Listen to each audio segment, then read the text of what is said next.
नमस्कार दोस्तों। इस सेक्शन में हम कोड करके देखेंगे किस तरीके से सिंपल लीनियर रिग्रेशन इम्प्लीमेंट किया जाता है लाइब्रेरीज को यूज़ करके। तो सबसे पहले हम लाइब्रेरी इंपोर्ट करेंगे पांडास। Import pandas std। इसके बाद हमें डेटा सेट इंपोर्ट करना है। डेटा सेट इक्वल टू, ये हम पहले भी कर चुके हैं, डॉट read_CSE। फाइल हमारी इनसाइड डेटा है। फिर regression salary underscore data dot CSV। एक बार हम एग्जीक्यूट करके देख लेंगे, ठीक चला है तो इसमें मतलब इंपोर्ट हो चुका है। अब स्प्लिटिंग द डेटा सेट करने के लिए क्या था, from sklearn dot model selection था, model selection from this import हमारा क्या था, लीनियर। हमें कौन सा लीनियर रिग्रेशन इम्प्लीमेंट करना है, तो लीनियर रिग्रेशन है। इसमें एल और आर ध्यान दीजिएगा कि ये कैपिटल है, स्पेशली आर क्योंकि बीच में है, कई बार टाइपो हो जाता है, वो कैपिटल है। ठीक है, लीनियर रिग्रेशन। एक मिनट, हमें यहाँ पर पहले स्प्लिट करना है डेटा, तो हमें पहले ट्रेन अंडरस्कोर टेस्ट स्प्लिट लेना होगा। और अब हमें जो हमारा डेटा है उसको स्प्लिट करना है, और स्प्लिट करने से पहले हमें जो डेटा सेट है उसको एक्स और वाई में भी करना है। तो एक्स इक्वल टू हम करेंगे data set dot I log, इस तरीके से। अब इसका क्या मतलब है, इसका मतलब है कोलन लगाने का कॉमा से पहले कि सेलेक्ट ऑल द रोज। मतलब आपके पास, एक मिनट में आप अगर आप एक्सेल में देखेंगे तो जो लेफ्ट जो रोज हैं, सेलेक्ट ऑल द रोज। एक मिनट में आपको दिखाता हूँ कहाँ पर डेटा है हमारा, उससे आसानी होगी समझने में। इसमें आप ये देखिए, ये टेबल, इसमें क्या है कि अगर आप देखते हैं तो सेलेक्ट ऑल द रोज का मतलब है यहाँ से लेकर यहाँ तक पूरा सेलेक्ट कर लीजिए रोज।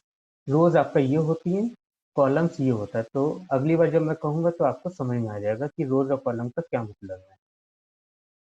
फिर हम वापस आते हैं अपने कोड पे, यहाँ पर आ गए। तो सेलेक्ट कोलन का मतलब होता है सेलेक्ट ऑल द रोज। फिर कॉलम्स, अब कॉलम्स कौन सा चाहिए, columns leave the last one.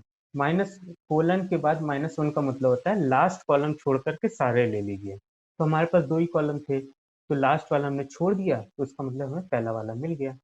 तो उसको इस तरीके से लिखा जाता है वैल्यूज। तो ये एक्स में आ गया सब। वाई इक्वल टू, अब वाई में हमें कौन सा लेना है, वाई में हमें लास्ट वाला लेना है, आई लॉग कोलन। इसमें क्या करेंगे, हम सीधे 1 लिख देंगे। इसका क्या मतलब हुआ, जब आप सिर्फ 1 लेते हैं इसका मतलब होता है फर्स्ट कॉलम, मतलब इंडेक्सिंग के थ्रू। मतलब जब इंडेक्सिंग होती है वो 0 से शुरू होती है कॉलम्स की। तो 0 वाला फर्स्ट कॉलम था, और जो 1 है वो सेकंड कॉलम है, मतलब लास्ट वाला है, क्योंकि हमारे पास 2 ही कॉलम है। तो 1 का मतलब ये होता है। तो लास्ट वाला हमारा वाई में आ गया। एक बार हम ऐसी सिर्फ प्रिंट करके भी देख सकते हैं कि एक्स में क्या आया है। देखिए एक्स में ये पूरी वैल्यू आ गई है। आप चाहें तो वाई को भी प्रिंट करके देख लीजिए, वाई में ये सारी वैल्यूज हैं। ठीक है, अच्छा लेंथ कितनी है, लेंथ इन दोनों की ही एक्स और वाई की बराबर है। तो आप किसी पे भी ये प्रिंट करेंगे वैल्यू आपको एक ही आएगी। 30 रीडिंग्स हैं हमारे पास, तो इससे हमें पता चल गया है।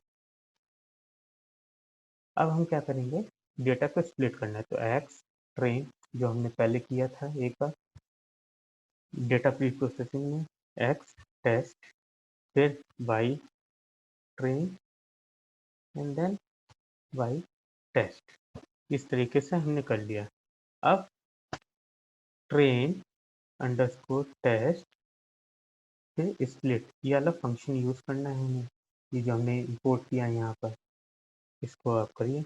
पहला क्या था हमारा, एक्स वाला था वैल्यू, जो ये एक्स है। फिर दूसरा क्या था, वाई था। टेस्ट अंडरस्कोर साइज, तो हमने कितना लिया था पहले डेटा प्री प्रोसेसिंग में, वही हम यूज़ कर लेंगे। अराउंड मान लीजिए 0.3 यूज़ कर लीजिए, 0.33 यूज़ कर लीजिए। रैंडम स्टेट, रैंडम स्टेट का भी मतलब बताया था कि जो स्प्लिटिंग होती है कभी भी ऐसा नहीं होता 100 रीडिंग है तो हमने 30% टेस्ट पे किया तो 70 रीडिंग फर्स्ट की ले ली, 30 बाद की ले ली। वो हमेशा रैंडम होता है ताकि हमारा जो स्प्लिटिंग है वो यूनिफॉर्म हो, ऐसा नहीं हो कि उसमें कुछ गड़बड़ी हो जाए, कोई बायस आ जाए, इसलिए वो रैंडम होती है। रैंडम में कोई भी नंबर आप दे दीजिए, चाहे 0 दे दीजिए, चाहे 42 दे दीजिए, कुछ भी दे दीजिए, उसका मतलब ये होता है कि आपकी स्प्लिटिंग जो हमेशा रैंडम होगी, लेकिन हर बार जो सेट बनेगा वो एक ही बनेगा, ताकि आपको रीडिंग डिफरेंट ना आए। तो उससे क्या होता है कि आपको कंफ्यूजन नहीं होता किसी भी चीज़ में। अब ये हो गया, हमने यहाँ पर स्प्लिटिंग कर दी है। अब क्या करेंगे, हम लीनियर रिग्रेशन को इंपोर्ट करेंगे। तो sklearn dot linear model, linear model import linear regression. ठीक है, आर यहाँ पर कैपिटल है, ध्यान रखिएगा उस चीज़ का। अब linear underscore model is equal to, हम इसका एक ये क्रिएट कर देंगे।